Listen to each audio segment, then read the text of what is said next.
Bueno, les comento, Anaí y Tati, nosotros estuvimos trabajando la semana pasada fuertemente lo que aparece en un librito muy conocido, famoso, le diría, Imaginación y Creatividad en la Infancia, en donde hay dos grandes temas. Uno que es lo que nosotros ya abordamos y está grabado en la clase 3. Qué bueno. Entonces se habrá dado cuenta, Itati y Anaí, que trabajamos más fuertemente la idea del desarrollo no pedagógico de la capacidad artística.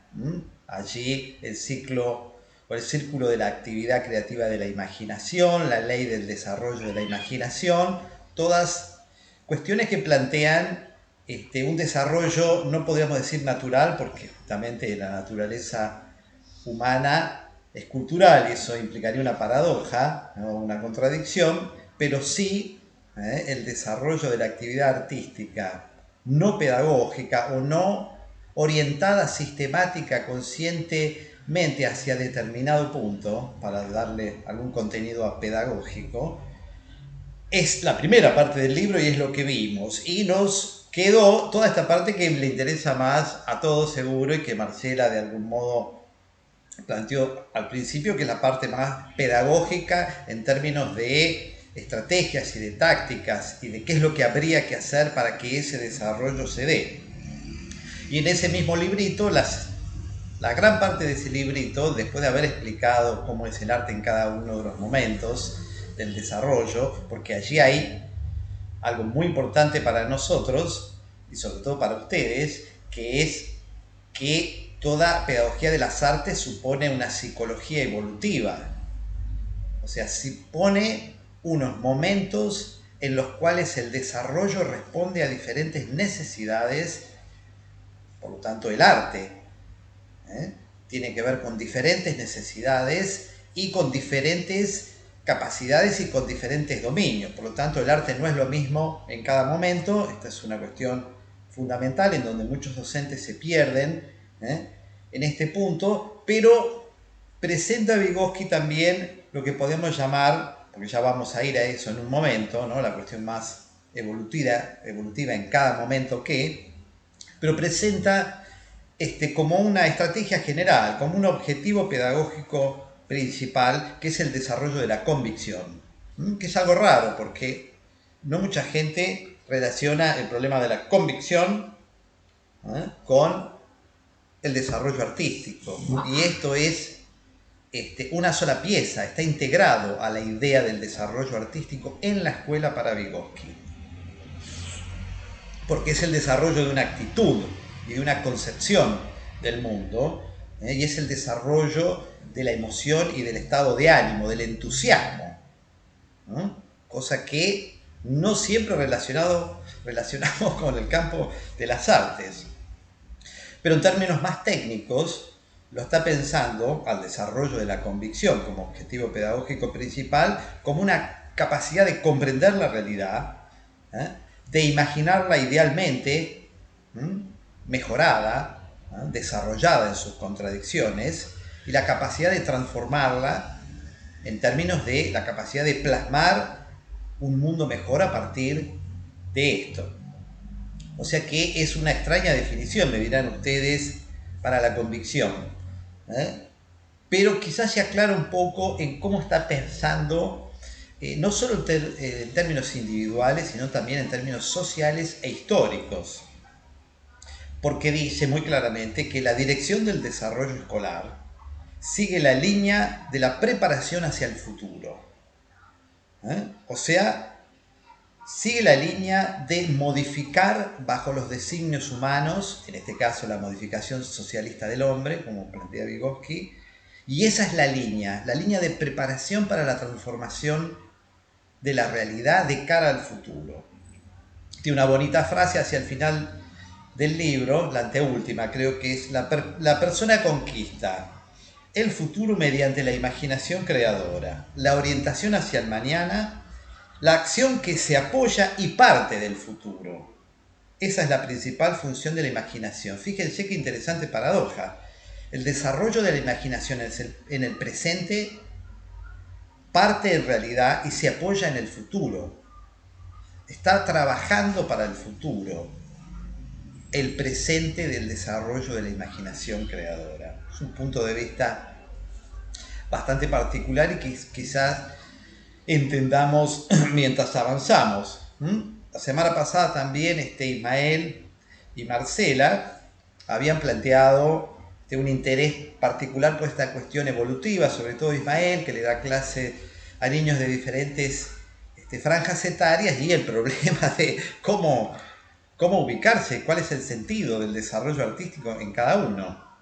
Eso lo trabaja muy bien Vygotsky desde mi punto de vista en ese librito, y sobre todo plantea algo que es inusual, porque hay ciertos acuerdos, si ustedes quieren, entre la pedagogía de arte yanqui o anglosajona y la soviética. Por ejemplo, la existencia de una edad de oro para la creación, que es la etapa preescolar, fundamentalmente. Pero luego no tienen tantas coincidencias, y en este sentido es un planteo original, porque dentro de esta articulación, que es la psicología evolutiva histórico-cultural y sus estadios, sus fases, sus momentos del desarrollo, y la pedagogía y el desarrollo artístico, plantea una suerte de dialéctica evolutiva.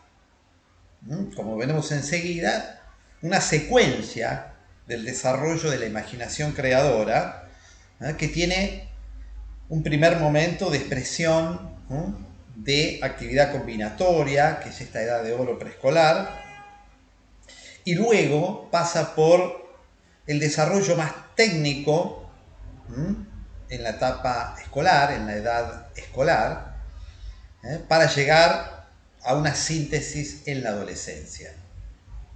Pero esto tiene sentido si nosotros pensamos que el problema con que se enfrenta el preescolar es comprender el mundo, comprender las relaciones sociales, comprender de qué la va los roles en la división del trabajo entre las personas. Entonces juegan al kiosco, juegan a la mamá y el papá, juegan al médico, al soldado. Ese juego de roles supone un modo de comprender cómo funciona la vida adulta. Ese primer momento de comprensión del mundo social fundamentalmente, preescolar, sigue a un momento de dominio, vamos a decir, de las herramientas y la técnica, que es un poco toda la idea de la primaria, ¿no? Enseñarle al niño a escribir, a leer, las matemáticas, a que controle ese mundo que está conociendo, que intente dominarlo, y en el campo del arte también. Y luego, en un tercer momento crítico, lo que llama la edad de transición, viene ese difícil momento, ¿no?, que enseguida describiremos, que supone no solo la construcción y la comprensión de sí mismo, sino también del dominio de sí mismo, lo cual es un problema realmente interesante. ¿Cómo estás, Ismael? Es realmente un problema interesante, porque no solo el adolescente debe construir su identidad, debe ser alguien, sino que además debe comprenderse como ese alguien, y además debe dominarse. Son tres exigencias muy fuertes, además de tener que duelar la infancia, encontrarse con todo este tipo de cosas, como se imaginarán. Así que te estaba hablando de vos, Ismael, porque estaba diciendo que iba a profundizar un poco la cuestión de las franjas etarias, y de las distinciones del arte en cada momento. Nosotros habíamos visto también en el librito que hay una suerte de curva de la imaginación y su relación con el desarrollo del intelecto y lo racional, y planteamos que al principio aparece el arte preescolar, también llamado la edad de oro, de la creación, donde veíamos que paradójicamente, si bien, dice Vygotsky, el niño es menos creativo que un adulto y tiene menos estrategia, es más productivo. ¿Por qué? Porque no se censura ni tiene control, y no tiene ningún problema con su producción. Es un exhibicionista, si ustedes quieren. Y esto facilita la producción de una imaginación pura y subjetiva que muchas veces supone la construcción de mundos imposibles, de mundos fantásticos, de mundos propios, si ustedes quieren. Y a este arte preescolar, que es un momento fuerte para pensar la cuestión etaria de las artes y la psicología evolutiva de las artes, se contrapone un poco, pasando por la cuestión técnica de la edad escolar, como ya dijimos, el arte adolescente, que es descrito por muchos autores de modo patético, entre ellos Tolstoy, que plantea, si ustedes quieren, la idea de el desierto de la adolescencia, el martirio de la creación, dice Vygotsky. Porque allí el sujeto es más creativo y tiene más recursos, pero es menos productivo. ¿Por qué? Porque no puede dejar de compararse constantemente con los otros, no puede dejar de uniformarse, de responder a un colectivo, a un rebaño con el cual quiere identificarse. Entonces es muy difícil destacarse como alguien muy especial en esas condiciones culturales de tratar de ser como es el otro. Esto recuerda, ustedes lo han visto seguramente en mi materia con Brunner y la psicología popular, que las personas hacen lo que ven que las demás personas hacen. Lo que hay que hacer es lo que los demás hacen, que es lo que Brunner llama lo canónico. Pero esto tiene el lado bueno, es que ahí se va generando una imaginación objetiva, que está de acorde con la realidad y con el mundo cultural y social. Y allí empieza la posibilidad de la construcción de mundos posibles. Mundos posibles en el sentido de transformaciones de la injusta realidad que vivimos en mundos mejores. Por lo tanto, esa transformación concreta de la realidad tiene su punto fuerte a partir de la adolescencia. Entonces aquí la actividad nuestra como docentes de arte debe cambiar fundamentalmente. Y de allí la prescripción. Al principio, en la edad preescolar, hay que fomentar la expresión, la práctica combinatoria, el ejercicio, con la acumulación de experiencia que el niño no tiene. Así se desarrolla la imaginación subjetiva y pura, y por eso sube la curva que plantea Vygotsky de la forma que sube dentro del problema general de comprender al mundo que tienen los niños en este momento. Pero en el momento del arte adolescente, cuando ya nos hemos alejado de esa edad de oro preescolar, cuando ya hemos caminado bastante por el desarrollo técnico y aburrido de la edad escolar, y sometido a la institución de la edad escolar, nos encontramos con la caída de los intereses en el arte, con la vergüenza de su propia producción. Por lo tanto, lo que hay que hacer allí es lo contrario. Hay que sostener el proyecto. ¿Cómo se sostiene el proyecto? A través del desarrollo de la técnica. Porque a partir del desarrollo de la técnica, para materializar lo imaginado, el sujeto adolescente en construcción se está afirmando en su propia especialización, está encontrando una forma de ser alguien allí, tener un lugar en la producción colectiva. De modo tal que ocurre una bonita paradoja, desde mi punto de vista, en esta construcción de la identidad y del espacio íntimo, que es el nodo problemático de la adolescencia, que es que lo que es al principio una prohibición, lo que no hay que hacer al principio, que es confrontar con la realidad, con lo objetivo del mundo. Esto que estás dibujando acá, pero en la realidad no se ve así, y todo ese tipo de comentarios impropios en las artes visuales que uno ha conocido aquí y allá, lo que al principio fuera, de algún modo, un freno a la creación, a la imaginación y a la producción, luego es lo que motiva al adolescente. Los obstáculos técnicos son desafíos personales para el adolescente, porque permiten revelar qué es uno y para qué sirve uno. Uno se pone a prueba. Pero claro, en realidad, más que ponerse a prueba, están construyéndose a partir de la proeza. Están construyéndose a partir del desafío. ¿eh? Están simultáneamente conociendo qué son ellos y construyéndolo a la vez. De modo tal que tenemos en estas dos etapas dos aspectos dialécticos contradictorios, teniendo al medio, si ustedes quieren, la etapa escolar de control de dominios, una etapa bastante oscura en términos institucionales y sociales, la entrada a la primaria, por eso Freud habla de momento de latencia, ¿no? Todo lo genial que es el niño preescolar, que te cagás de la risa, es creativo, dice, inventa, delira, es una maravilla. Después a los 7, 8 años es un muerto. ¿Viste? Le cayó el piano de la institución escolar y ya la cosa ha cambiado mucho. Hablaremos de esto cuando toquemos enseguida el problema del talento. Pero bueno, tenemos entonces aquí dos grandes aspectos con dos prescripciones que en realidad son opuestas. ¿Qué es lo que hay que hacer en un momento y qué es lo que hay que hacer en el otro?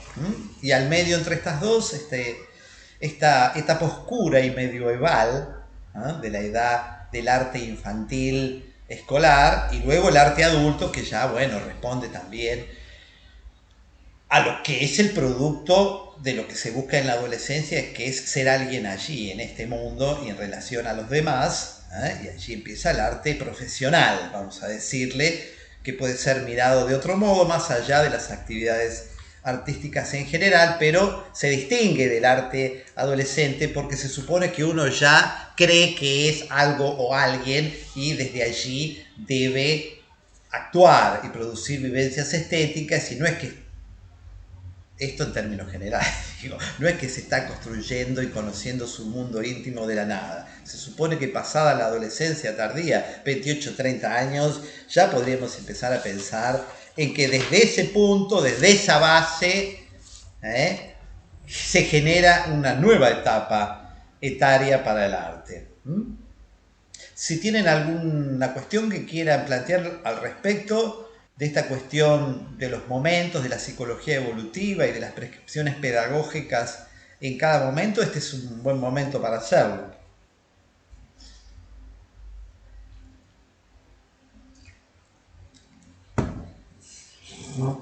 No sé si te ayudé mucho, Ismael, con esto que te agregué.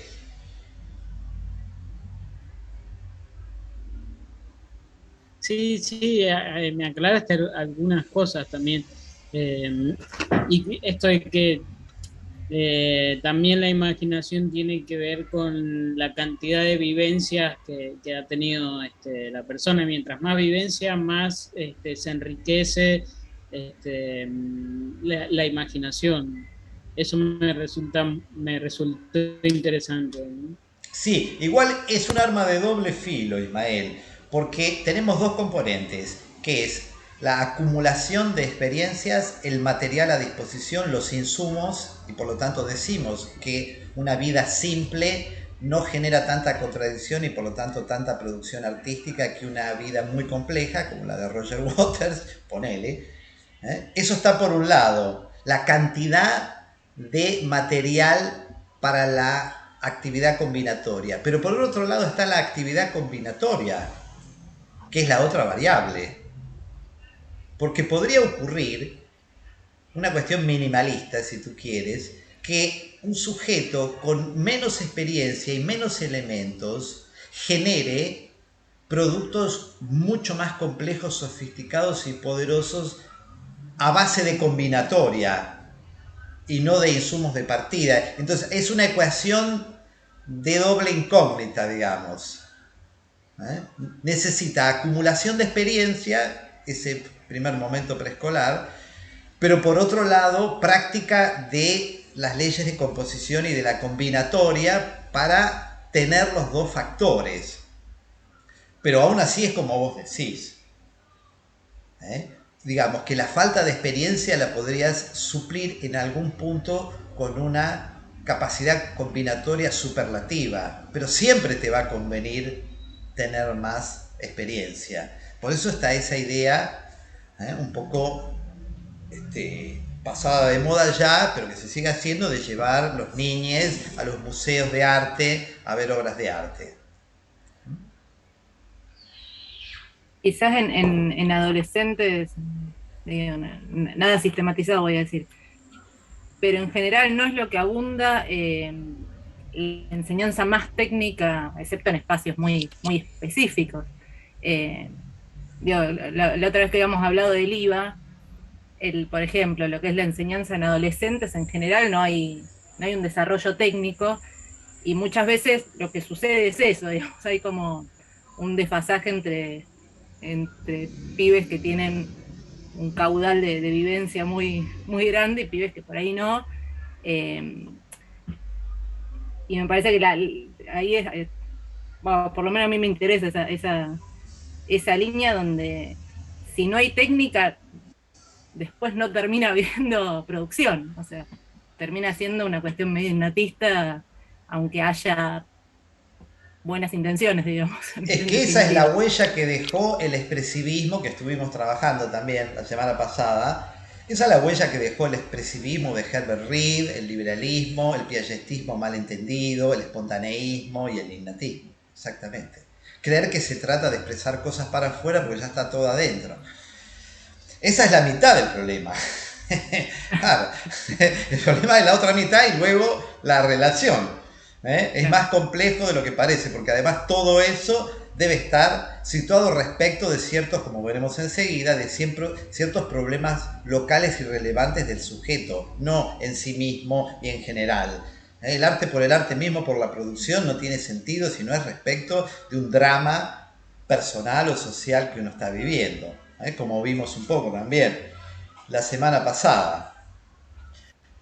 Para volver al tema fundamentalmente de lo que vamos a trabajar también hoy, que es el capítulo 13, que se llama La educación artística, la educación estética, en realidad se llama, de la psicología pedagógica, un libro bastante de los principios del desarrollo de Vygotsky. Estaba interesado en el desarrollo en general y tiene un capítulo nada más que, es muy extenso capítulo que está ahí colgado al respecto, pero antes de entrar a eso, refresquemos el concepto de vivencia estética, porque hemos dicho que se parte de la producción, que la actividad artística también parte de la producción, y lo que se debe producir allí, en esta visión histórico-cultural de la actividad artística, es la vivencia estética. Y esto es importante además respecto de otro dato que nosotros planteamos, que es lo que él llama el comunismo estético, que es la idea de que es tan artista el que codifica la obra como el que la decodifica. Porque codificar o acumular la actividad artística en un objeto, en una obra de arte, supone un trabajo, en el triángulo tan conocido de Vygotsky, de sujeto, herramientas y objeto, supone un trabajo con herramientas y con estéticas que configuran justamente las relaciones que uno establece en el material. Ahora bien, el que decodifica eso también está manejando el mismo lenguaje, la misma estética, para reaccionar estéticamente, diría al principio de su desarrollo Vygotsky, después para vivenciar estéticamente una obra cubista. Se supone que tendríamos que tener un criterio, una estética cubista para hacerlo, para organizar los componentes en el modo en que esa estética permite, porque esa obra de arte, en principio como comunicación de algo, es una comunicación con un código que es el código cubista, para entender a Picasso, pongámosle. Uno puede reaccionar estéticamente perfectamente sin haber conocido jamás, es más, generaron una vivencia estética increíble, pero es muy diferente lo que sería la recepción estética, que ahora entenderemos como una actividad, o la recepción estética o la vivencia estética, a partir de una estética específica, que a partir del total naturalismo.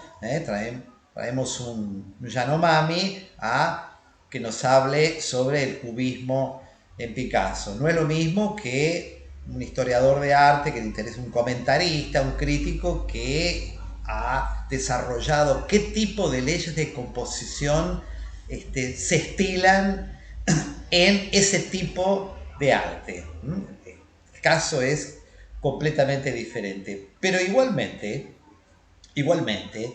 la idea de decodificar o interpretar la obra supone siempre, más allá de que uno tenga las herramientas estéticas o no, una actividad una actividad compleja, como veremos, en el sentido de un hacer algo con eso, darle una organización, porque no es solo recepción, no es recepción pasiva, no es un acto perceptivo solamente y solo inicialmente, sino que es un acto del pensamiento emocional, un acto de pensamiento, un acto de organización consciente y emocional y voluntaria, además de la involuntaria, de esa información. Y eso se desarrolla. Esa actividad compleja que interpreta la obra, ese trabajo de organizar los estímulos con la configuración de una estética, supone justamente un desarrollo que es la internalización de unas estéticas en un momento histórico y geográfico, modos de organizar los estímulos que corresponden a una estética. Y vamos a decir, eso supone por un lado un modo de comprender dentro de una comunidad y dentro de una estética específica, de una cultura, y una capacidad de reaccionar estéticamente a ellos, que es sumamente cultural. O sea que la vivencia estética no tiene, vamos a decir, un componente universal que no sea sus rudimentos más básicos, casi elementales o gestálticos, de los que hablamos en un primer momento, como las leyes de equilibrio, ritmo, armonía, integridad o contradicción. Ahí sí son leyes gestálticas, hasta los perros entran en contradicción cuando los estímulos se contradicen. Son leyes de composición sumamente primitivas que son universales, pero no las que están desarrolladas culturalmente, como las del cubismo, ¿no? O sea que las leyes de la Gestalt, hablo de visuales porque lo más simple en este caso, están en un nivel estético primitivo y elemental completamente diferente que las leyes del cubismo o de cualquier estética que uno plantee. Y esto se hace a través del cerebro y de la mente en términos de una función psicológica que hemos visto en Psicología del Arte, que es el pensamiento emocional, cuyo fin es la transformación del sentimiento, como vimos, y también de las tensiones que causaron ese sentimiento para mantener el equilibrio entre el sujeto y la realidad, como hemos definido en su momento. De modo tal que esto es importante porque debemos entender en este comunismo estético la recepción del arte en realidad como un trabajo del sujeto que está consumiendo, si ustedes quieren, está interpretando, está construyendo allí algo. Y no es en ese sentido vamos a decirle, un determinismo del artista en la obra determinando al que la recibe, sino hay un trabajo subjetivo que depende no solo de las estéticas que tenga el receptor, sino de las necesidades a las que responde. Uno, según como lleva de la calle, escucha una música y no otra. También responde a... Juan, ¿puedo hacer una consulta? Por favor. Hablando de necesidades y demandas, Sí. Particularmente trabajo, no sé si tuve oportunidad de decirlo en el primer encuentro, en un centro de expresión infantil con niños de 6 y 7 años. Trabajo también en nivel inicial y en el nivel primario como Ismael. Y, por ejemplo, no te escucho y estoy pensando, así, porque vengo de trabajar también, trabajé todo el día de hoy, y aparece esta necesidad de, frente a las estéticas que llevamos y que planteamos como transformadoras del espacio en el que me desempeño, que es música, esta necesidad de jugar, por ejemplo, al juego, cómo uno puede desarrollar, eh, no esto sin confrontar con los mismos chicos, ¿no? Esto es de, te digo, de sala de 4 a sexto grado, 11 años, acordar esta necesidad que tiene el niño de plantearte, mira qué bueno esto, frente a lo que uno lleva para conocer y para que puedan apropiarse de lo que uno ofrece. ¿Cómo, quizá bajé tu nivel de análisis a una realidad concreta, pero bueno, es como que además conociendo, me puse a investigar y nada, como que ¿cómo podríamos hacer? Me parece que lo que vamos a plantear en unos momentos responde en parte a lo que decís. Yo te propongo que lo desarrollemos y vemos hasta qué punto lo responde y si necesitamos encarnarlo Bien. más en ejemplos concretos. Ujú. ¿Te parece? Porque Dale, dale, Juan. hemos planteado desde el primer momento, es muy importante, que no solo en cada franja etaria hay una necesidad particular que determina el sentido del arte, sino en cada persona. Y uno se encontraría con 30 personas, cada uno con necesidad, ¿cómo hago? Ese es todo un tema. Yo estoy en una villa, la necesidad es que se cagan de hambre, los cagan a tiros, les pegan, y esas son las necesidades. ¿Qué hago en ese momento? El arte desde esta postura tiene mucho para decir porque hay una relación inversamente proporcional entre la producción artística y las dificultades de la existencia. Por lo tanto, Mm. sería un buen modelo, no sé si yo lo puedo transmitir o reconstruir convenientemente, pero sería un buen modelo para pensar lo que vos estás diciendo. Avanzamos un poco y vemos si lo contesta. Y si no, volvemos, porque tu pregunta es fundamental. Si no lo contesta, algo mal está pasando en este curso. No, Es un chiste. Porque muchas veces uno lo plantea en abstracto y no con ejemplos concretos. Por eso está bueno bajarlo a ejemplos concretos. Eso lo vamos a plantear en unos momentos, pero antes quería plantear algo también muy general, pero muy importante de tener en cuenta, que es lo que aparece en este otro libro, La psicología pedagógica, el capítulo 13, la educación estética, en donde el problema está planteado a partir de tus intereses, Itatí, porque dice, ha estado leyendo Freud, Vygotsky, que la sublimación en el arte ejecuta en formas socialmente útiles lo que el sueño y la enfermedad cumplen de forma individual y patológica. De modo tal que si nosotros nos organizamos para pedir diferentes pinturas, para pedir pinceles o reciclarlos, y empezamos a hacer murales en la Villa 31, en donde se representa las formas de violencia en la cual vivimos, y generamos una suerte de demanda a partir de eso, a partir de mostrar la realidad en donde esos niños están viviendo. De algún modo, no sé si responde llanamente a lo que estás planteando, pero con ese desequilibrio entre la vida y esas niñez, nosotros podemos producir una realidad diferente, podemos intentar superar a través del arte en lo que Vygotsky plantea es el fin de la educación artística, porque crea un canal permanente, dice, de funcionamiento energético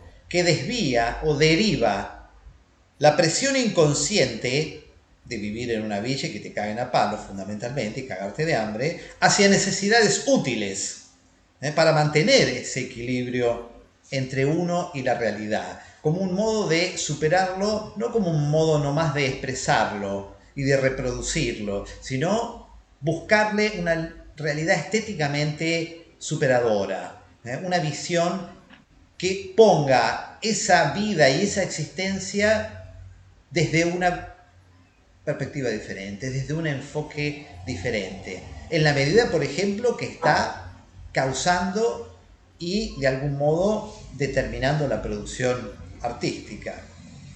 Pero miremoslo en cosas mucho más simples. No sé si los más ancianos, como Marcela y yo, recordamos seguramente el Reader Digest, unas revistitas que llegaban a la Argentina traducidas en castellano, que nos vendían enlatadas los ingleses y los yanquis. Sí, había una sección que se llamaba La risa remedio infalible. A mí me encantaba. Unas que eran así, ¿verdad? Sí, para gente culturosa, ¿no? En las clases acomodadas, como se imaginarán. Pero lo que es interesante, la risa remedio infalible. ¿Remedio infalible para qué? Para la vida. Fíjense, cuando se eleva la tensión en una situación social, siempre hay un chistoso que hace un chiste para bajar el momento de tensión. O sea que la humorada, el humor, la actuación humorística es una de las formas más obvias y cotidianas de bajar esa tensión social de la realidad y generar un nuevo equilibrio entre el sujeto y esa realidad, porque después de ese chiste, como está en tensión, seguramente se dieron cuenta, cuando hay un momento de tensión y uno hace un chiste, el chiste es muchísimo más gracioso. ¿Por qué?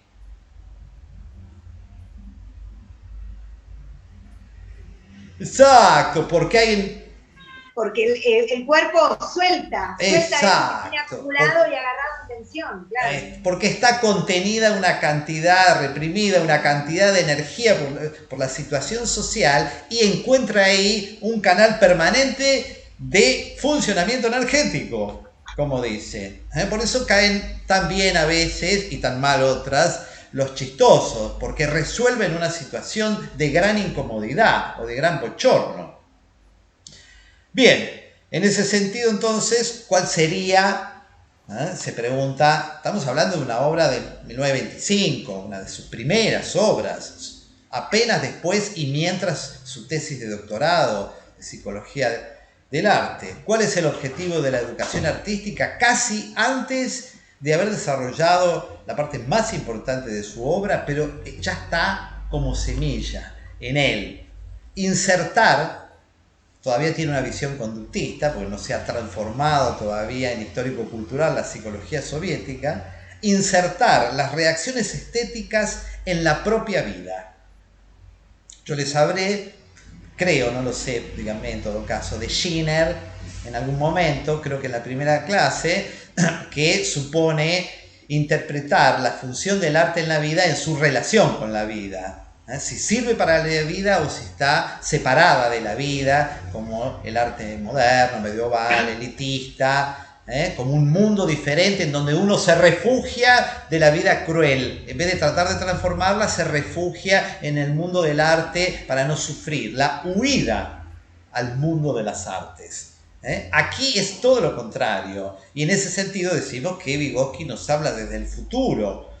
Porque tiene la relación del arte y la vida que aparece, según Skinner, en las artes contemporáneas, en el artivismo, en el teatro postdramático y diferentes cosas que podemos pensar en el sentido de que la belleza debe ser una exigencia cotidiana, dice, pero en contra del amaneramiento, de la afectación o el esteticismo de lo ornamental, de lo superpuesto a la vida. La regla a seguir, dice, no es el embellecimiento de la vida, sino la reelaboración creativa y artística de la realidad. Miren qué interesante, porque en eso hemos estado equivocados mucho tiempo, creyendo que el arte era una especie de curita, era una especie de actividad que nos iba a ayudar a zafar el horror que es la vida, una perspectiva completamente escisionista del arte en la existencia humana. Aquí no. El arte no se superpone a la vida como adornarla para que sea más linda, sino que el arte es transformar las condiciones de producción, las contradicciones de la vida. Y por lo tanto, prescripción, En la escuela, como ya hemos dicho aquí, no se trata de hacer actividades que no producen una vivencia estética. O sea, ejercicios técnicos sin ningún objetivo relevante para el alumno. La paleta de los colores, hacer, qué sé yo, un florero, cosas que no solucionan lo que vos has planteado Itatí, las necesidades y los problemas de esos niños. Yo con las paletas de los colores, ¿qué problema voy a solucionar? Ninguno. En todo caso, planteemos que el objetivo es pintar un mundo mejor que yo concibo, y esos colores enseñámelos después cuando yo me enfrente con el problema técnico de hacerlo. Pero, si bien en la escuela no se trata de hacer boludeces o actividades técnicas no rigurosamente artísticas que no se orientan a producir una vivencia estética, tampoco se trata de un entrenamiento técnico en donde el artista solo lo es arriba de las tablas. Y ahora los miro a Marcela y a Ismael, como esos infelices en la vida, que se los ve muy bien arriba de las tablas y viven una vida mediocre e infeliz. Olmedo, el mismo Tato Bores, que yo lo conocí, era un amargo, nunca vi un amargo como Tato Bores. Y Olmedo también. Ahora estoy con el tema del humorismo, perdónenme, pero todos los ejemplos que se me ocurren son de eso. O sea que no es ni hacer unas cosas que no provoquen una vivencia estética, ni hacer un entrenamiento técnico que tenga por objetivo generar una vivencia estética, pero solo en las condiciones profesionales. Sino se trata de transformar la vida estéticamente para tener una vida mejor. No es ni una cosa ni la otra, sino dice la de orientarlos a los niños a que hagan una transformación cotidiana, artística de la vida. Como es chistoso. No sé qué piensan de esto. Dale, Marcela. Voy a hacer un comentario. Por ahí estoy diciendo cualquier cosa, pero cuando hablamos de transformación del arte como transformación, que tiene que tener una reacción, tiene que tener una modificación, yo pensaba en lo cotidiano, en eso que uno hace todos los días, cuando entra al aula, trabaja con los chicos, trabaja un ejercicio, donde uno puede decir, acá estoy aplicando esto, acá esto va a generar una transformación. Y pensaba recién en un ejercicio teatral que uno hace habitualmente en el aula, que es mirar al otro, observar al otro, observar la reacción del otro cuando el otro me dice, esperar, no responder rápidamente. Cuando uno juega con una improvisación, con un objeto por ahí, se arma un bollo de palabras, sobre todo en esta edad de 10 años, y entonces se arma un bollo de palabras y no pasa. Lo que pasa es que se están tapando unos a otros y no se encuentran con el otro. Entonces, cuando uno plantea esto de para hacer algo, para reaccionar, necesito recibir al otro. Ese momento que uno plantea, la mirada, el parar, el mirar, el respirar, el percibir la incomodidad corporal frente a una situación de encuentro con el otro, es fundamental. Uno lo plantea como algo fundamental. Y sin duda eso, con la práctica, se empieza a modificar. Uno va percibiendo cómo ese chico con los años, sobre todo cuando son grupos que por ahí uno tiene en tercero, cuarto y quinto, tienen los mismos pibes, entonces uno va viendo cómo esa actitud fue modificando. Entonces uno piensa como docente que ese niño afuera, en su casa, va a observar, aunque pasen otras cosas y puedan observar también en algún momento va a observar, porque el ejercicio de esa acción como técnica, ese ejercicio se le fue instalando. ¿Tiene que ver con esto lo que vos estás explicando? ¿Tiene que ver con esto que yo digo? Sí, me parece que sí.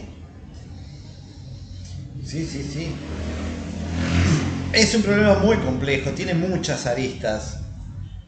Ese es uno de los problemas del arte como artefacto y como actividad tan sofisticada, es la complejidad de lo que se genera.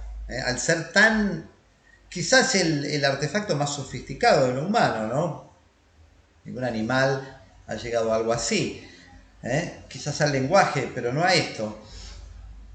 Y esa complejidad supone esos aspectos que vos decís, sí, sí, sí. Y otros que intentaremos ir reflexionando también.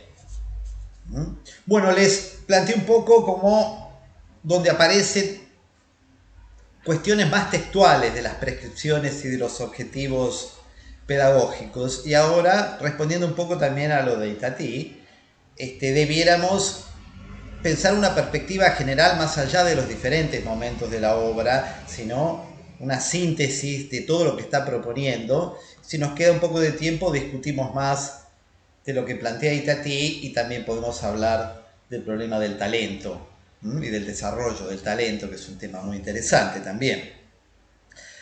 Pero resumiendo todo lo que hemos visto en este curso hasta aquí, hay una perspectiva general del problema de la pedagogía artística que supone dos concepciones epistémicas que no hemos tratado directamente, quizás sí en las materias que tenemos en la UNA, pero que es la lucha, vamos a decir, la lucha absoluta y la unidad relativa de los contrarios, diría Engels en la dialéctica de la naturaleza, pero en este caso de las concepciones transmisivas y las concepciones reconstructivas. Vamos a decir que son dos mitades de un problema, en donde es una falsa dicotomía creer que uno debe elegir uno o la otra, sino más bien dónde pongo el acento. Y en esta mirada histórico-cultural, la transmisión de información y de datos y de contenidos está al servicio de la reconstrucción de la conciencia. O sea, el primero al servicio del segundo, la transmisión al servicio de la reconstrucción. Y ese es el rol adecuado en cada proceso. La acumulación de información, de experiencias, de insumos, de data, solo tiene sentido respecto de la reconstrucción de lo previo, de uno mismo y del mundo. Pero estas dos concepciones, vamos a decir, están en lucha en la pedagogía de las artes siempre y en las cuatro concepciones que trabajamos la semana pasada. Ustedes saben, las perspectivas transmisivas o transmisionistas tienen una raigambre empirista, en la medida que se piensa que existen unos entes permanentes, ya sean las cosas o los datos, la información, que se pueden adquirir como una propiedad. Están afuera y si yo se las transmito como docente, el otro lo adquiere en una visión, como se imaginarán, claramente una lógica capitalista de la propiedad, que tienen unos y que pueden tener otros si hacen determinadas cosas, en lo que Freire ha llamado, y ya hemos dicho aquí, la concepción bancaria del aprendizaje, en este caso del arte. Y son esos docentes que se la pasan, como yo, en este caso, en este seminario, transmitiendo información.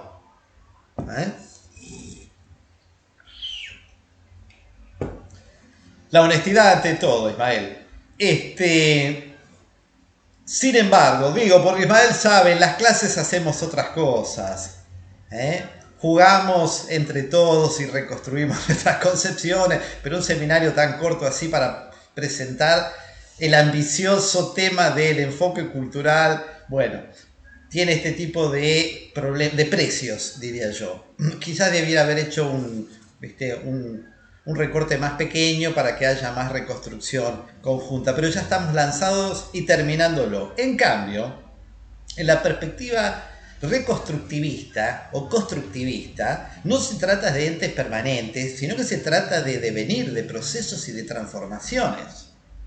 Y no se trata de la información que entra y sale de los almacenes de memoria y de los recipientes cognitivos, sino que se trata de conocimiento, que no son cosas o datos que se pueden transmitir, sino que son acciones, y que sobre todo son relaciones entre la información, más que la información en sí, y que obviamente no se adquieren. O sea, la conciencia, los esquemas, el conocimiento artístico no se puede adquirir, solo se puede reconstruir a partir de lo previo, a partir de las contradicciones, de lo que uno ya hacía. Por lo tanto, tenemos dos situaciones pedagógicas. En las miradas transmisionistas, generar las condiciones de transmisión. La menor contradicción posible. Por el canal adecuado, con la organización del material adecuada, en el código que debe ser. Y del otro lado, no nos importan las condiciones de transmisión, porque la transmisión de insumos es solo un aspecto secundario del problema.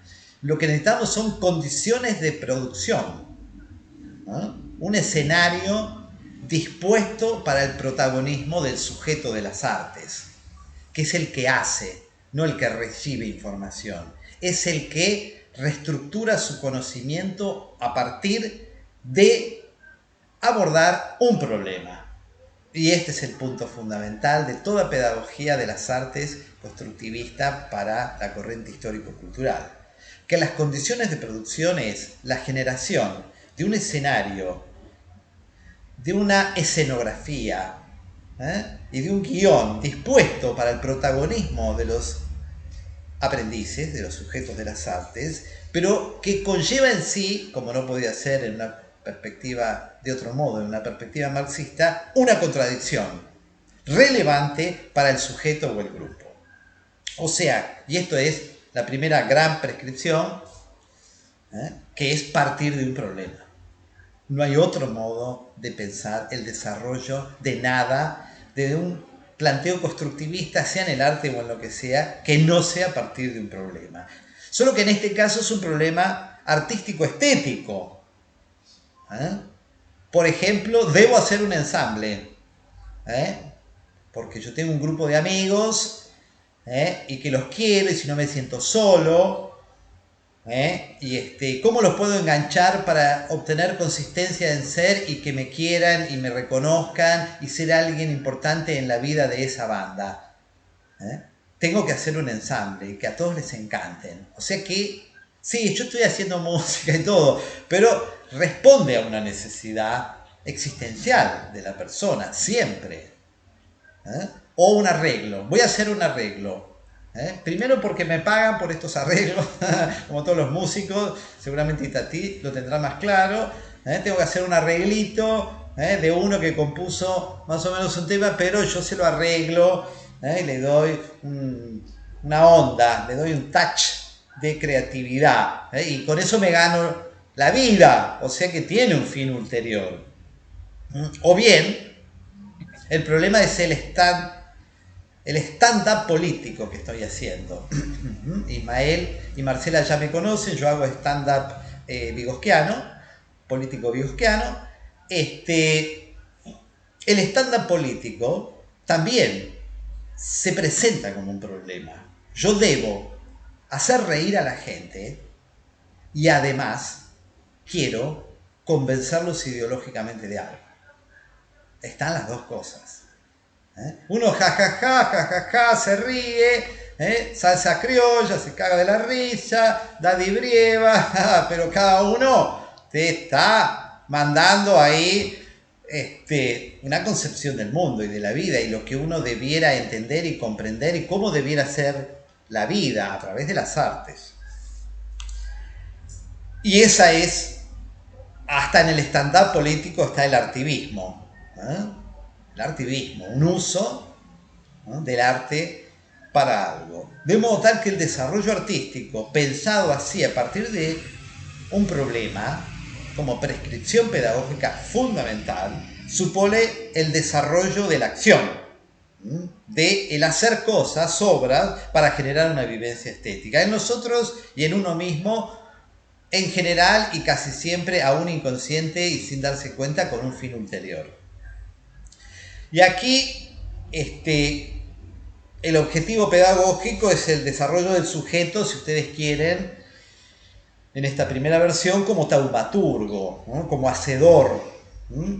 Imagina y realiza técnicamente una solución artística para un problema artístico con un fin ulterior. Y estamos en lo que Ausubel, es un autor que conocen seguramente Marcela Ismael y seguramente Anaí, porque es docente en la UNA, también seguramente lo conoce, lo que Ausubel llamaría, planteado así, el aprendizaje significativo por descubrimiento autónomo. ¿Por qué? Porque se trata de reestructurar lo previo a través de las contradicciones, porque lo genera y lo construye el sujeto, y porque esto ocurre sin ayuda. Este es un planteo, si ustedes quieren, más piagetano, de allí que es un aprendizaje significativo por descubrimiento autónomo. Yo te planteo el problema, te hago el escenario, pero no te guío, no te doy las herramientas y te enseño cómo hacerlo. Esto funciona muy bien en el desarrollo artístico en preescolar. Planteo problemas interesantes para los niños, y ellos, sin ser guiados estéticamente para un lado u otro, o sin querer desarrollar técnicamente algo a propósito, como en la etapa escolar, luego en la adolescencia, yo planteo algo que es la línea expresivista, si ustedes quieren, que tanto hemos criticado, pero todo es bueno en algún momento. Ese es el momento de Herbert Reed. Pero el problema es que solo ahí es el momento de Herbert Reed. No se puede seguir siempre con lo mismo. En adolescencia, Herbert Reed no. Bien, mirado así, digo, aparece toda una producción preescolar que se relaciona con necesidades, esto párate a ti, necesidades de esas personas, del contexto en donde viven, del drama en el cual viven. Pero todavía no hay aquí la intención de comunicar algo y mucho menos de transformar el mundo. No ese es el momento de esto. Por eso, la estrategia general y el dispositivo, además de partir de un problema presentado o reconstruido a partir de las necesidades de los participantes, dato fundamental. Ningún problema estético-artístico tiene sentido si no es el de los sujetos de arte que están participando de la actividad. Son los problemas de ellos. O sea que el docente no debe traer problemas que le parece recopado resolverlos, sino que tiene que comprender, estudiar cuáles son los problemas artístico-estéticos que se relacionan con los problemas situados de esa vida. A ver si me oriento hacia lo que plantea Itatí. Me decía Itatí, un profesor de música, que justamente iba a la Villa 31. Yo les quiero enseñar Mozart y ellos se cagan de la risa. No hablan del reggaetón y el reggaetón, como mucho de la cumbia. Y yo quiero transmitirles, ese es el problema. Yo quiero transmitirles eso y ellos son refractarios. Lo que pasa, te digo yo, es que no se trata aquí de transmitir nada, sino de reconstruir lo previo. Vos lo que tenés que hacer es trabajar a partir de sus problemas y de sus estéticas. ¿Vos crees que Mozart, vos sos un iluminado de la música como Mozart, vos crees que entrar en contacto con la información Mozart va a cambiar la vida de sus estudiantes? Bien, bueno, pongámosle que eso ocurra. Yo iría más por Teresa Parodi como Itatí, pero bueno, soy más local y más popular, y más situado. pero bueno, pongamos que sea por el lado de Mozart. Vos lo que tenés que hacer es lo contrario, le dije. Vos le tenés que proponer problemas que se relacionen con sus intereses. Por ejemplo, me dice, adelante de, yo no sabía qué decirle, ¿no? Adelante de todos los estudiantes. Por ejemplo, le digo que detecten qué de reggaetón tiene Mozart. ¿En qué sentido Mozart tiene una estructura reggaetona? O sea, hay que pararse de la posición de ellos y de sus intereses. ¿En qué sentido denuncia la droga, el delito, la injusticia y la violencia de la vida Mozart? Me miró como diciendo, bueno, después me dijo que le fue bárbaro, claro, estaban dando un escenario de participación posible para estos pibes. Imagínense, Mozart, ¿no? O sea que el problema es el problema de ellos, no el problema nuestro. No es el problema del programa universal.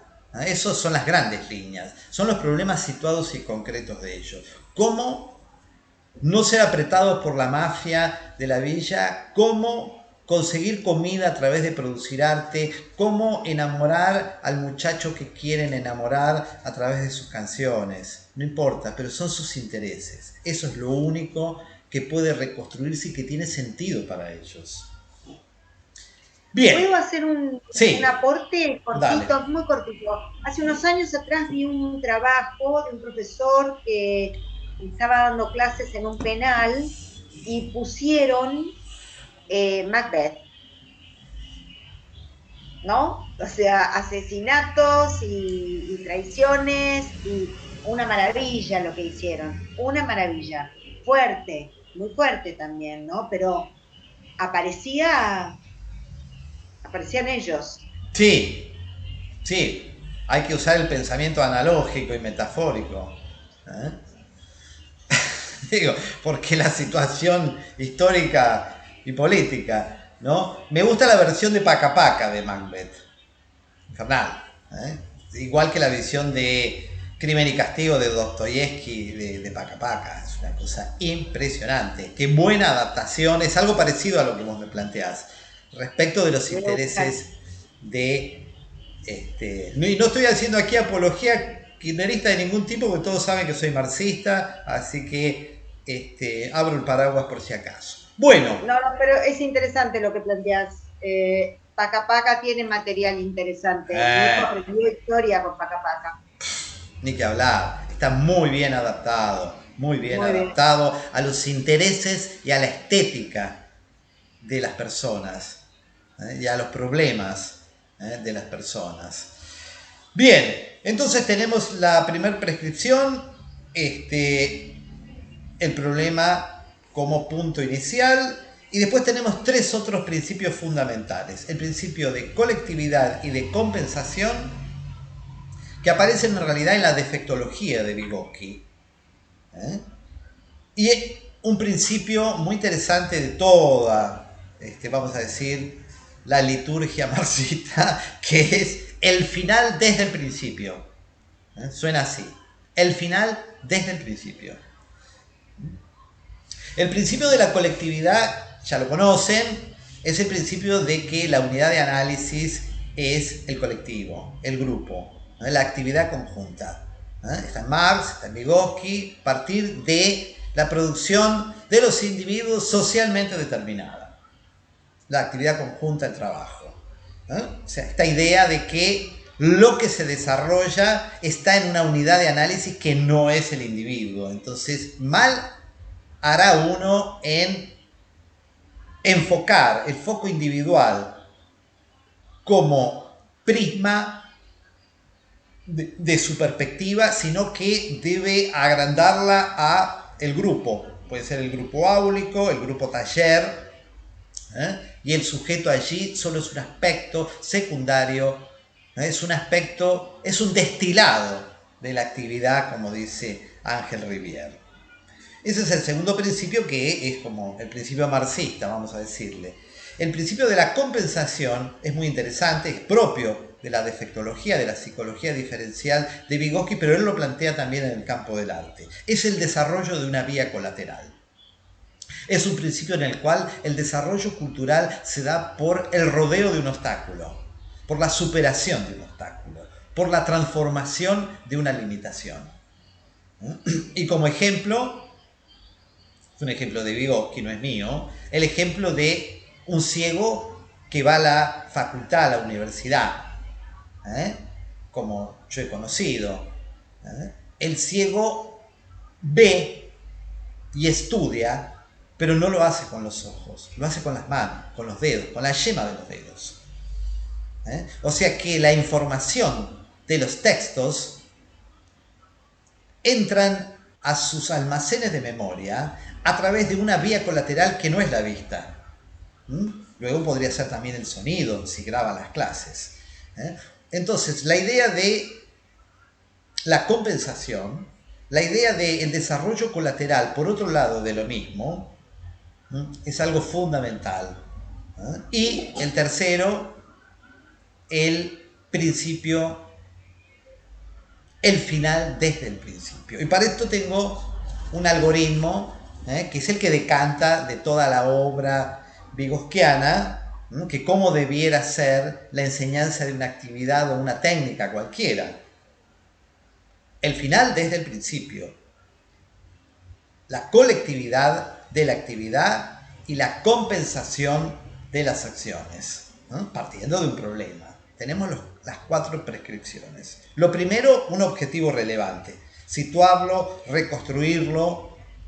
Para eso uno se tiene que bajar del caballo, de la transmisión de cosas que aprendí son relevantes para la educación artística según el profesorado que hice, y ir a ver qué consumos culturales, qué problemas, qué situación, con qué instrumentos artísticos cuentan para superar qué cosa en su vida.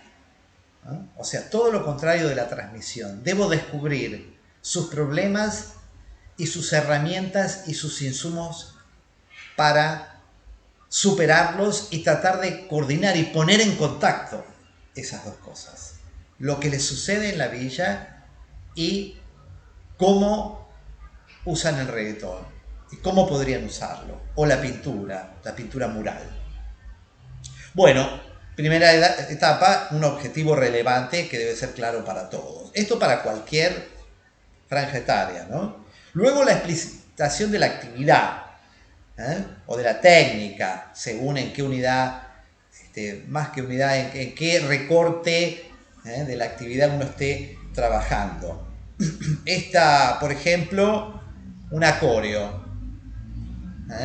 Tenemos una situación de emoción y de angustia, ha muerto el padre de un compañero, de la actividad. Bueno, vamos a hacer un acorio que va a tener una música que intente superar la sensación de muerte que nos aqueja. O sea, tenemos que explicitar una actividad que se plantea como solución a un problema, que es el problema artístico del cual están planteando. El docente pasa una vez la actividad, con todas sus partes, con todos sus detalles, puede ser explicitándolos o no en ese momento, y luego los impulsa para que hagan lo que puedan hacer.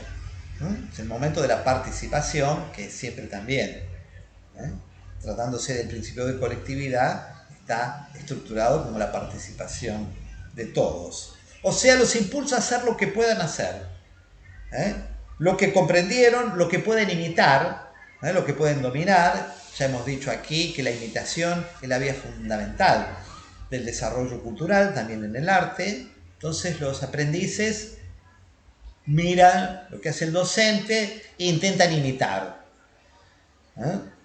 Intentan imitar una parte, en general no lo hacen todo, y el docente completa. ¿Por qué completa? Porque se trabaja con esa totalidad. El final desde el principio. Lo primero que se presenta es el final. ¿Cómo debe ser? O cómo debería ser, o cómo estaría bueno que sea, o cuánto más me puedo acercar a esto. Presenta un modelo. Y en ese sentido se opone a lo primero que planteamos, partir de un problema, desarrollo autónomo, cada uno llega a su solución y tal. Aquí no. Aquí, en términos de Ausubel, sería un aprendizaje significativo por descubrimiento, pero guiado. Ya en la adolescencia, por ejemplo, también en la etapa escolar, uno ya tiene unos objetivos técnicos allí. El docente completa, se pasa una ronda de reflexión, de explicitación de lo ocurrido, la dificultad, la facilidad, los momentos claves, se evidencia la ayuda que han tenido también y se cumple con un primer ciclo, una pequeña primera voluta de lo que sería el concepto de praxis en Lenin y en toda la psicología marxista y su pedagogía correspondiente. Lenin decía, el conocimiento se da de la observación pura de la realidad a la abstracción subjetiva en la mente y de allí a la práctica concreta. Y esto es exactamente eso. Miramos, reflexionamos, tomamos cierta posición acerca de eso e intentamos hacerlo. Luego reflexionamos y hacemos una incitación nuevamente a la autonomía. Que los aprendices avancen sobre otra acción dentro de la actividad compleja que aún no dominan. Pudieron salir, hicieron la salida básica, pero claro, cuando llegaron al jeté mané, salto con giro, cayeron como un piano. Entonces ahí, el docente hace un especial tratamiento de esa acción mediada dentro de la actividad, de ese aspecto, de ese componente, lo pasa varias veces esa parte y van de vuelta. Entonces hacen toda la parte del acorio, ven cómo pasan por el momento del jeté mané. Y una nueva reflexión. Y así son ciclos interminables en algún punto, porque siempre hay más perfección de esta praxis artística, de lo que puede plantearse como el concepto de obuchenie, que siempre ha sido muy mal traducido en las traducciones al inglés y al castellano. Se traduce como aprendizaje, mal traducido, porque pregúntele uno al ruso, a varios rusos en mi caso. Por suerte acá en el Abasto tengo varios rusos que son mecánicos o tienen restaurantes, entonces los encaro y les pregunto qué significa obuchenie según los diferentes lugares que han venido de Rusia. Y en todos los casos me hablan de la enseñanza, pero también del aprendizaje. Es un concepto que queda medio raro, pero cuando uno investiga un poco, lo mete en YouTube, por ejemplo, y ve tutoriales soviéticos, rusos en realidad ahora, donde aparece la palabra obuchenie, lo que uno se da cuenta es que para los rusos obuchenie es enseñanza-aprendizaje, pero de un modo totalmente diferente como se piensa en el relato escolar, porque es más bien una capacitación en servicio, es más bien un entrenamiento. Es como si uno fuera con su personal training. No es que el docente enseña algo, el otro lo adquiere y lo prueba y el docente está bien, está mal, retoca esto. No, es una capacitación en servicio, es con la actividad ocurriendo, porque es el final desde el principio. Se parte del producto terminado. De modo tal que se establece toda una suerte de presentación de contradicciones, de presentación y evidenciamiento de los obstáculos dentro de, podríamos llamarle capacitación en servicio, en la medida que uno aprende mientras hace. No es que cuando uno hace capacitación en servicio, no es que se va a un aula al lado de las oficinas o de la fábrica donde te dicen cómo tenés que operar. No, viene el entrenador, el docente, el técnico, y mientras vos lo estás haciendo te dice, mira, ves, ahí le estás dando demasiada presión, dale más despacio, el tornillo del Toyota va a entrar mejor así que si lo apurás, la línea de montaje tiene su ritmo, vos no te apurás. Pero no lo hacen en un aula con un pizarrón, lo hacen en la línea de montaje. De modo tal que esto se parece más al stage de la gastronomía. No sé si saben lo que es un stage. Es el modo en que se aprende la actividad, que también es artística, la actividad gastronómica en los hoteles y en los restaurantes caros, sobre todo, en donde el aprendiz labura gratis para la cocina, para el capanga, para el cocinero y para el dueño del restaurante. Labura gratis, 1 año mínimo, en un buen stage. 1 año, pero recibe la mejor capacitación en el servicio existente, porque lo hace en el mejor restaurante. Pero no es que mira solamente como hace los postres. La primera vez mira, la segunda un poco, pero después hace los postres y el cocinero, en realidad el que hace los dulces, el repostero, el pastelero, le va diciendo, ponele ahí, ponele allá, para esa parte la hago yo, está. Y el postre que llega a la mesa lo hizo el que hizo el stage, lo hizo el aprendiz, con la mirada, con el control de su docente, capanga en la cocina. O sea que allí se aprende haciendo, no en un aula aparte, en la facultad de la gastronomía, no. Ya la facultad hoy día de la gastronomía te la pasás cocinando, o sea que también se dieron cuenta que las aulas nada más que para estudiar la química de los alimentos, pero la operación propiamente dicha es haciéndola, no se puede aprender a nadar desde la orilla, como dice Vygotsky. ¿Cuál es el objetivo pedagógico aquí?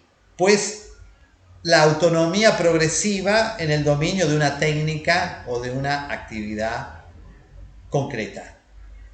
¿Puedo una preguntita después? Este es el momento. Bueno, ahí levanté la mano, estoy muy ordenado. Por ejemplo, en una situación, en la enseñanza, en una formación actoral, siempre para mí hay una tensión con las intervenciones durante la clase con el cuerpo del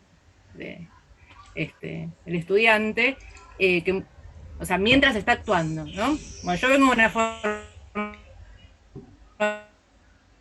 actoral que te quemaban el responder todo el tiempo y la clase es eso, digamos. Y vos terminás actuando hasta que generás cierta autonomía.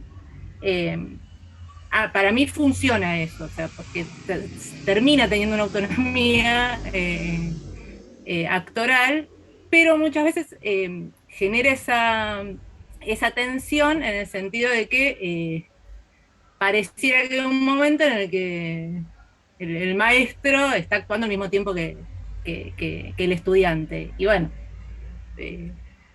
a veces, bueno, hay como muchos quilombos, surgen problemas durante la clase, pero a ver si tenía algo que ver con esto de generar, digamos, esa enseñanza, aprendizaje de ese concepto que decías, que no era como tan puro esos dos momentos. Sí, lo que pasa es que ahí, Anaí, seguramente Ismael y Marcela me van a seguir en esto.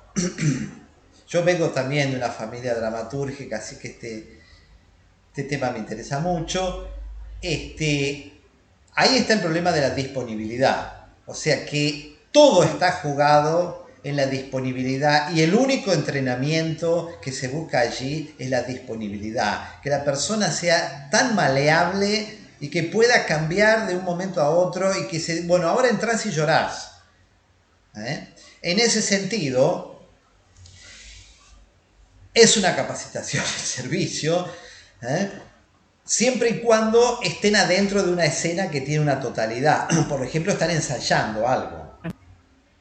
Claro. Y en ese sentido podemos decir que cuando uno trabaja no profesionalmente, está en una situación cuidada, porque los errores no van a ser el precio de los errores no van a ser corregidos del mismo modo, vamos a decirle.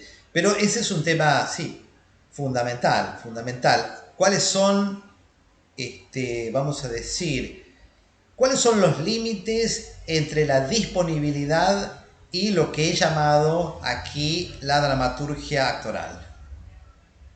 ¿En qué medida hace lo que le dice el director y en qué medida, no haciéndolo, está haciendo dramaturgia actoral dentro del concepto amplio de dramaturgia escénica? Eso es una paradoja, es muy interesante. Pero sí, está en el campo de la Obucheñe claramente, porque hay allí, es más, el entrenador, el docente, a veces el director, se le mete adentro y lo controla, y se juega la capacidad titeresca del actor, su maleabilidad. Pero esto tiene sentido respecto de su capacidad de encontrar, en términos de dramaturgia actoral, de encontrar una cuerda emocional, un algo que el director se le pasó y que el actor te lo muestra. Eso, le dice el docente, porque no lo vio. Lo vio cuando el otro lo hizo, que hizo algo que no estaba pautado, pero le gustó. No, eso no queda bien. O sea que sí, en el teatro esto se ve muy claramente. Porque las pasadas son como si fueran coreografías. Entonces el ejemplo es mucho más literal que si fueran las artes visuales, por ejemplo. También se podría concatenar bien con la música, que también, digamos, es un algoritmo que tiene diferentes momentos y que uno puede lentificarse y detenerse demasiado o pasar muy rápido por un... Hay allí también una sintaxis en términos de que hay una actividad, una totalidad, una proposición compuesta de diferentes componentes o acciones o palabras que son sus partes. Entonces uno debe trabajar con esos componentes y en sus lazos, como dicen en danza, ¿no?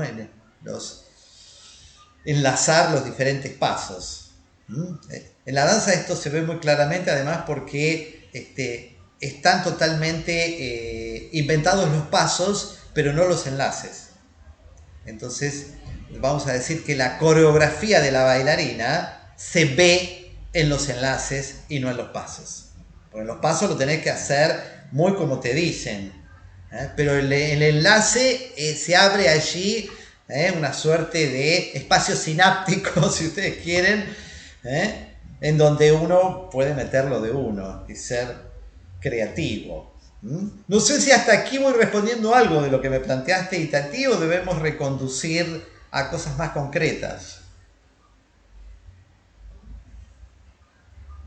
No, Juan, muchas gracias. Y también por las inquietudes de las compañeras. El problema que tenemos es que no sabemos en qué momento lo hemos respondido, ni con qué de lo que hemos dicho. Entonces nos queda, ¿qué habremos dicho? ¿Qué le respondimos? Ahí está. Sí, dijiste varias cosas. Esto de cuando viste el ejemplo de Mozart, no porque solo remite a lo musical, sino esto de recuperar el sentido, de construir el problema desde sus necesidades. Me sigo preguntando cómo, pero bueno, esa será mi tarea. Y bueno, y esto que dijiste muy claramente de armar un escenario en donde ellos se sientan parte, puedan participar. El mejor ejemplo que diste fue haber recuperado un autor europeo que no concilia con el contexto más cercano de los niños. Así que nada, hay tarea para hacer. Sí, Ismael, quizás y Marcela, que me conocen más en mis actuaciones, porque yo hago stand-up pedagógico, es el modo en que pude canalizar el arte en mi vida. Seguramente ellos reconocerán que hay que poner, que es lo que yo trato de hacer, mucho en las condiciones y en el clima en donde el sujeto, digamos, el sujeto docente cae, y emerge la actuación y el protagonismo de los sujetos que están en esa actividad. Eso es fundamental. Hay muchas formas de hacerlo, ellos lo conocen. Yo cuando alguien dice algo, en vez de ponerle sí o no, le digo, ¿y los demás qué piensan? ¿Y los demás qué piensan? ¿Y los demás qué piensan? O sea, en vez de cerrar lo que se llama las secuencias IRE, interrogación, respuesta, evaluación, se trata de dejarlo abierto, que se multiplique polifónicamente la versión de algo. O sea que es un problema escenográfico y dramatúrgico. Es crear una ficción estratégica, crear un relato, una película, es hacer ficción. Es hacer ficción. Es crear una situación en donde la gente quiere actuar, se divierte actuando. Pero para eso el docente debe dejar el protagonismo de la tira. A mí me cuesta mucho igual, pero me doy cuenta que se trata de eso y trato de hacerlo lo más posible. Siempre estoy rellenando, pero me quedo, Itatí, con el tema que vos estás planteando de cómo conectar con las necesidades. ¿A qué te referís específicamente? ¿Cómo hacer con las necesidades? ¿A qué te referís? A que cuando, por ejemplo, lo que a mí me pasó en lo que fue toda la semana pasada y esta semana, la clase de música es o sea, cuando uno los ves a los chicos, te dicen, señor, tengo un juego nuevo, una canción nueva, y fue en todos los grados, o sea, menos uno, y es como nada, para mí el escenario que muestra esto es la exposición de un contenido adulto frente a los niños, y ellos, no sé si conocen este juego, el juego del calamar, y es como, no fue un solo caso, fueron todos los cursos, con excepción de uno solo, que no habla, de sala de tres. Y nada, una necesidad de contarle a la profe un juego muy bueno que tiene una canción y de poder hacerla con ritmo y nada. Y también esto de no ponerse en plan de no lo puedo hacer, no lo recupero. Entonces, bueno, ¿y qué observación les decís a los chicos? Di ejemplo, como ejemplo esto, que fue lo más cercano, pero bueno, también el ejemplo que vos planteaste acerca de trabajar en barrios que son vulnerados, con niños que están vulnerados en su derecho de tener acceso a salud, salud mental, salud, a sanidad en todos los términos, es otro ejemplo.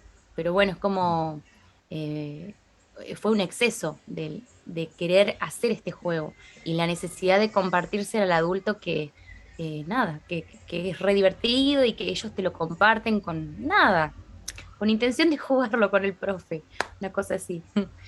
Está bien. O sea que la clave histórico-cultural sería ahí.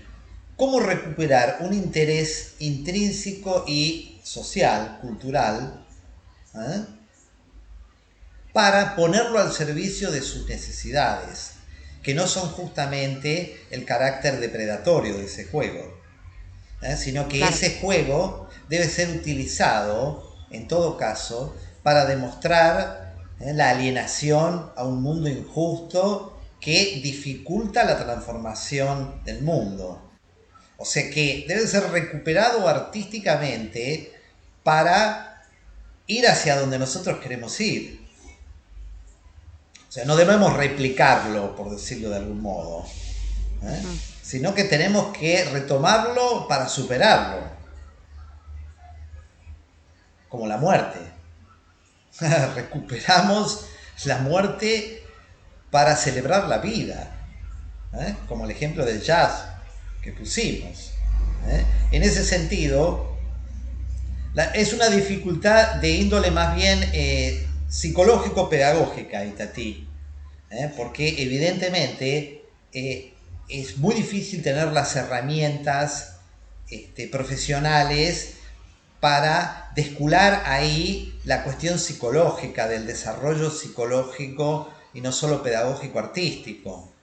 Por eso la importancia de pensarlo, que era lo que interesaba Ismael, en términos de psicología evolutiva. ¿Qué deben superar allí de modo etario y qué deben superar allí localmente y situadamente en el lugar en donde viven? Yo no puedo replicar un sistema depredatorio e injusto como el del calamar. Debo ponerlo como imagen del horror, ¿no? O sea, debo transmutar un sentimiento por otro, ¿no? Me dirás que es complicado. Sí, y también te traen cada cosa y tati. Sí, era más fácil lo de Mozart y, y el reggaetón, pero sí. Está bueno lo que está planteando Itatí, porque a mí hay ya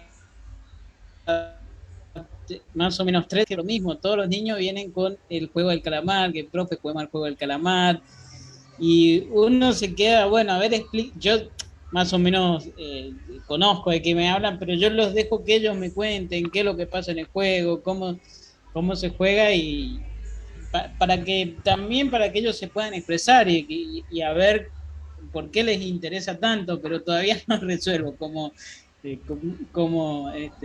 hacerle frente a eso, cómo, no sé, de alguna manera darlo vuelta, pero está bueno pensarlo, ¿no? Es un punto Sí, fundamental ese. No caer en una respuesta en no se habla, no se hace, Claro. porque lo que uno cuenta en este momento, ahora, verbalmente, ellos son expresión, vamos a caer a la expresión, ellos cuando te cuentan, te expresan así y hace así, y mira, vos ponete acá y te hacen Sí. toda una escenografía y ya los chicos se preparan y cuando ya tenés a 4 que se murieron. Y verbalizar esto que lo depredatorio, lo alienable, quizá, bueno, en esta forma de buscar y de no caer en no se hace, no se conversa, mutarlo, porque a las grados, por ejemplo, me han dicho que ellas dicen que no y punto, no sea, tampoco es el caso de decir que no y no conversarlo. No En sé, jardín he visto, ahí perdón, en la búsqueda. digo, por mi lado, por todos lados, y han hecho Sí, como una versión, no se matan, porque, bueno, no sé, esa parte evidentemente hemos podido. Han reelaborado una especie de cigarrillo claro, 43 sí, sí. de Mm. juego, donde, bueno, juegan a eso, o sea, en realidad están justo como aceptando mucho las reglas del juego y están como copados en cumplir la regla. Entonces, en ese caso, digamos, lo que he visto, digamos, no era una situación de clases, era una situación de juego de parque, no terminan ahondando en cuestiones más Sí, cruentas, digamos, pero bueno, puede fallar también, ¿no? yo no Obviamente. lo conocía, me Su remitió al mujer, sí. Por ahí va, juegos tradicionales, bueno, Tengo una hay que mala, ver, sí. Pero bueno, a mí lo que me pasa es que tengo una mirada medio oscura, ¿no? A mí me parece, ya perdimos, hay que repensar porque esa batalla cultural la perdimos. O sea, la violencia está totalmente metida y se expresa con libertad. Y hace unos años atrás veíamos una serie inglesa, ¿cómo se llama? Que eso es una serie que de a un capítulo, que en un momento pone como logra imponer como un dato a una máquina y lo vende y lo impone como candidato. Y esto me parece que me recuerda a eso, ¿no? Estas cosas que, y a su vez uno mira la cotidianeidad y lo que percibes mucha violencia verbal, mucho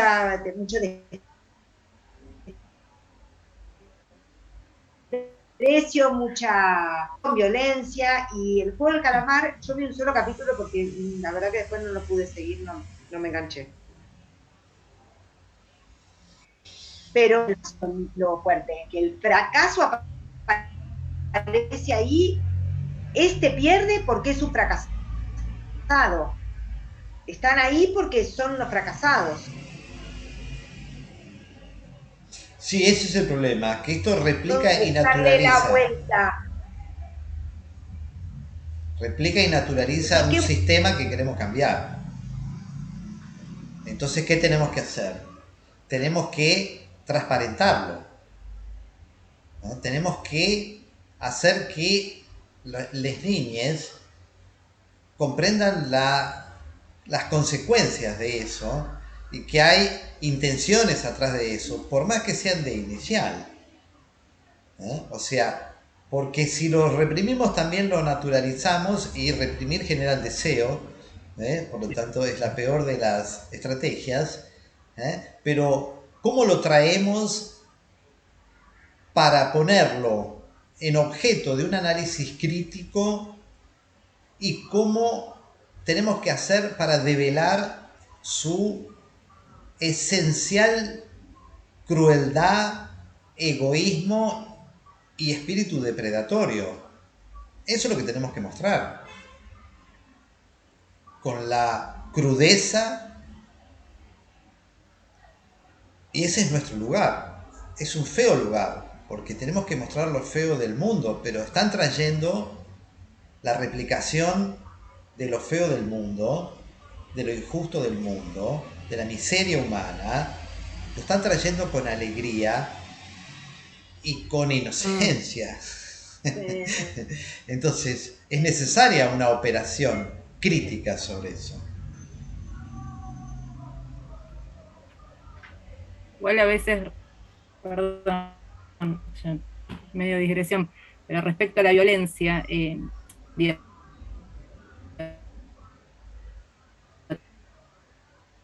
cuando se naturaliza, dice la calle está lleno de pobres, digo, hay algo de que también la reacción frente a eso, digo, recuperar, digo, más allá de estas cuestiones ficcionales y que aparecen en el imaginario, que son súper importantes, digo,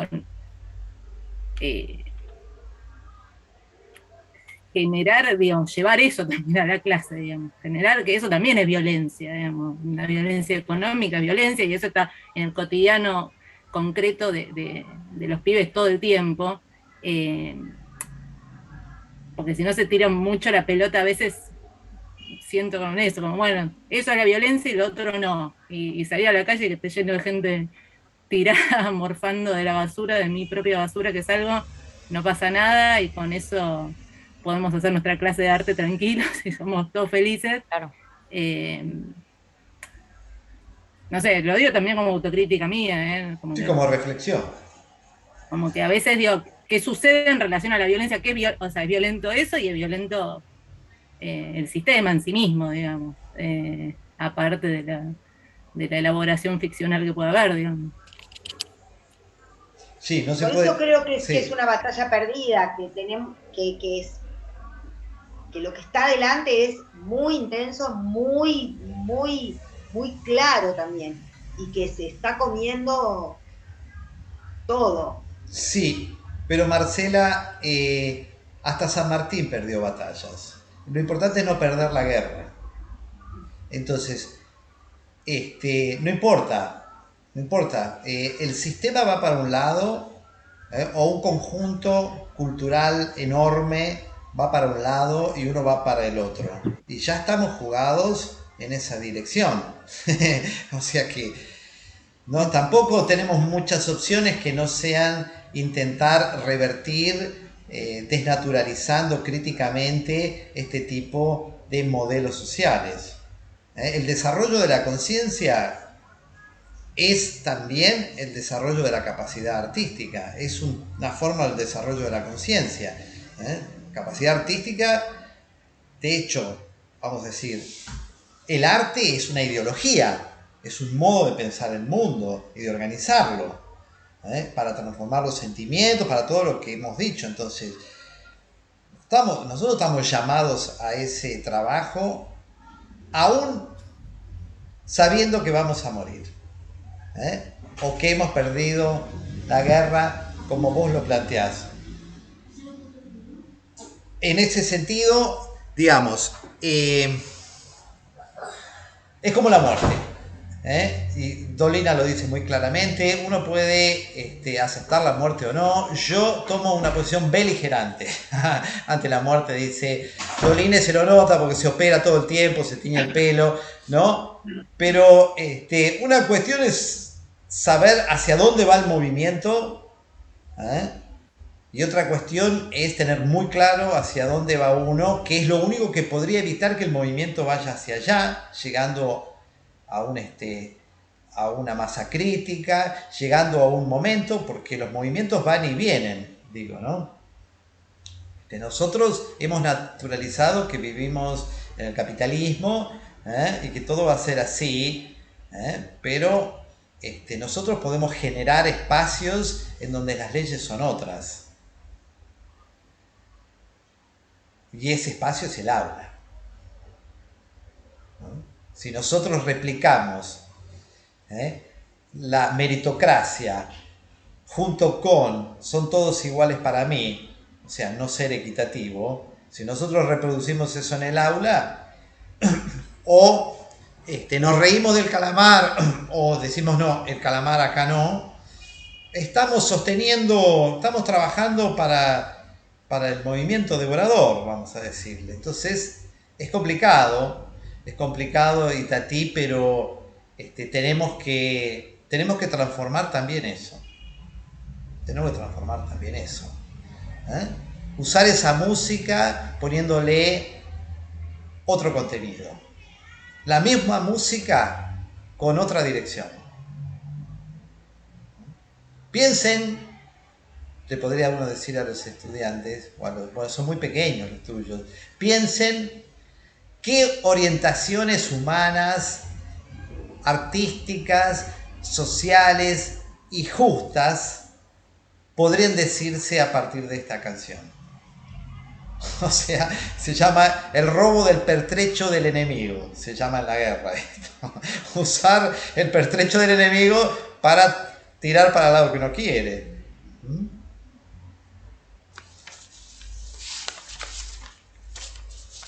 Creo que hemos llegado a un punto agónico en ese punto, Itatí, lo que has planteado, ¿no? Porque es una suerte de fractal, es una suerte de, vamos a decir, de analizador, le dicen los psicólogos institucionalistas, una suerte de analizador que da cuenta de la contradicción material en la que nos encontramos, Itatí, ustedes como docentes de arte y yo como docente de ustedes, o sea, como docentes.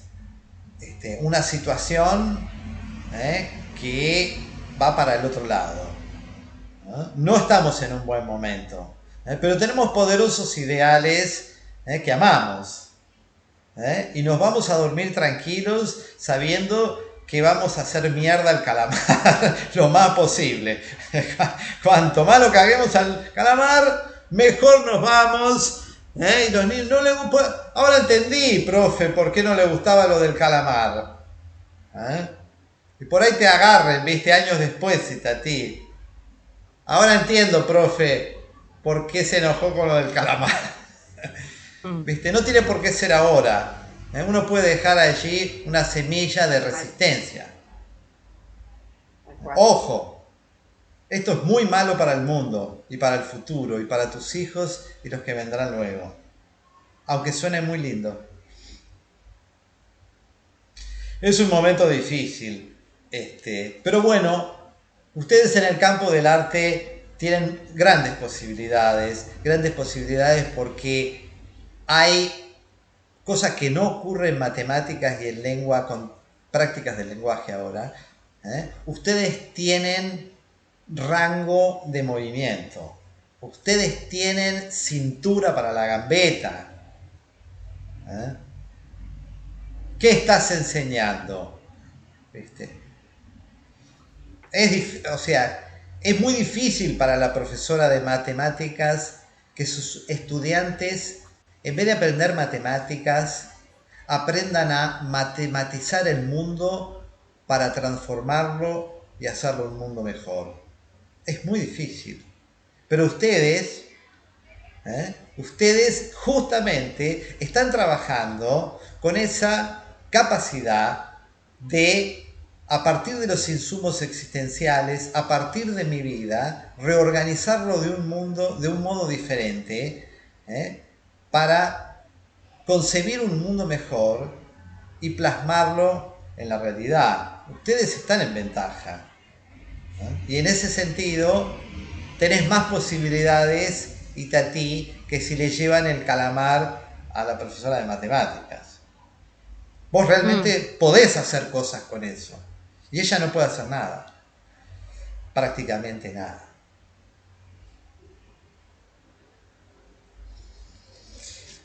Bueno, no me quería despedir de ustedes sin decirles un solo detalle acerca del talento. Que lo hemos hablado de la visión del talento, pero como siempre van a encontrar discusiones y siempre van a encontrar aquellos que defiendan la existencia del talento innato, y que solo hay que descubrirlo en las personas, yo quiero solamente transmitirles lo que plantea Vygotsky en el capítulo 13 de su Psicología Pedagógica, el problema del talento. Y dice así: si todas las aves del mundo cantan adecuadamente, con un cerebro así de pequeño, el cerebro humano, el más poderoso existente sobre la Tierra, ¿cómo no va a tener las más elevadas dotes para el arte? Lo que hay que explicar no es cómo aparece el talento. Lo que hay que explicar es cómo le destruimos o le impedimos el desarrollo del talento a todos menos a algunos. Eso es lo que hay que explicar para no hacerlo. Y la respuesta es el conservatorio y la educación en general. Ese es el capítulo 13, Vygotsky. Sí. Ese es el modo en que de la psicología pedagógica está colgada como el material de la última clase. Ese es el modo en que le destruimos o le imposibilitamos en realidad el desarrollo del talento a todos. Porque todos nacemos con talento. Nacen los zorzales, todo con talento para cantar. No vamos a... El cerebro humano, con lo que es la maravilla del cerebro y de la mente humana.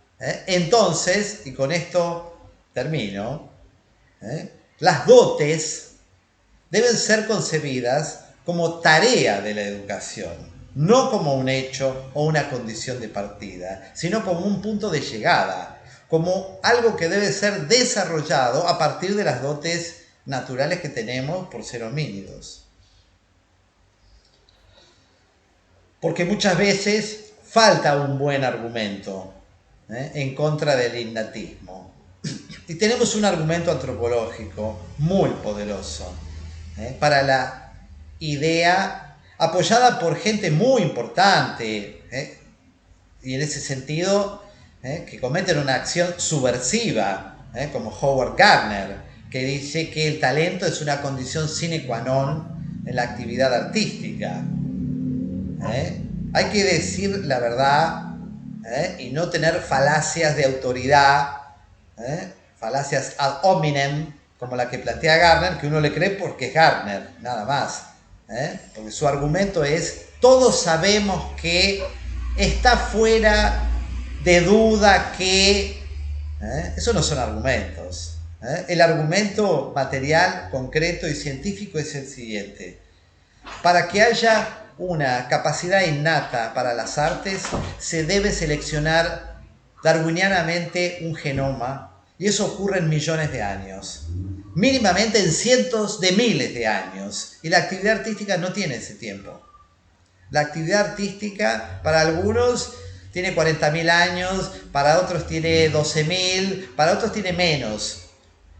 ¿Quieren 50.000 años no importa. Para que haya una capacidad innata, seleccionada genómicamente y que por lo tanto aparezca en unas familias y no en otras, deben haber pasado millones de años. Y hace millones de años no había actividades artísticas, por lo tanto no puede haberse seleccionado un gen de eso. Ese es otro poderoso argumento que refuta por completo la existencia de un talento innato. Pero en su familia, me dicen, en su familia son todos músicos. Justamente. Veamos que hay allí una herencia cultural. La persona hace lo que se hace en su casa. Los Carabajal, en Santiago del Estero, no tienen el genoma del folclore, el gen del folclore. No, están insertos en actividades folclóricas desde su más tierna infancia. Y no van a la universidad del folclore. Ya de chiquitos tocan el bombo, tocan el violín, cantan. El papá de Peteco, el abuelo de Peteco, el bisabuelo de Peteco, los tíos de Peteco, los hermanos de Peteco, los hijos de Peteco, que ahora toca con los hijos. Es un desarrollo colectivo de una actividad, no es un genoma. Y si Maradona fue un genio en el fútbol, díganme, ¿por qué no lo fue el padre, el abuelo y el bisabuelo? Y los hermanos, que los dos hermanos jugaron al fútbol, y parece que no tenían el genoma. No, lo que tenía Maradona es una poderosa convicción de ser alguien en el mundo para dar vuelta a una situación de hambre en sus padres, porque Maradona escuchó que sus padres le decían que no querían comer ellos y él sabía que lo que no había en esa casa era comida y por eso los padres no comían, no porque no tenían hambre, porque no tenían que comer. Y eso explica, en términos de contradicción material, el talento de Maradona. Lo desarrolló por una poderosa necesidad. Muchos me dicen, ¡ay, Messi, que venía de una familia más acomodada! Sí, pero Messi era enano. Le tuvieron que dar hormonas para que crezca. Messi parte de una poderosa contradicción infantil de ser un piojo. Y su inmensidad,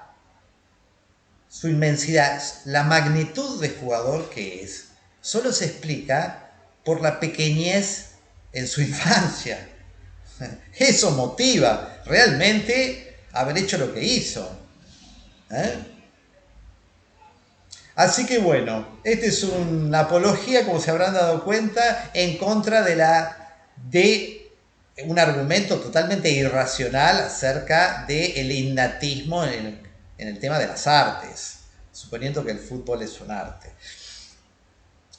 El jogo bonito de los brasileros. Así que bueno, yo creo que hasta aquí estamos muy bien.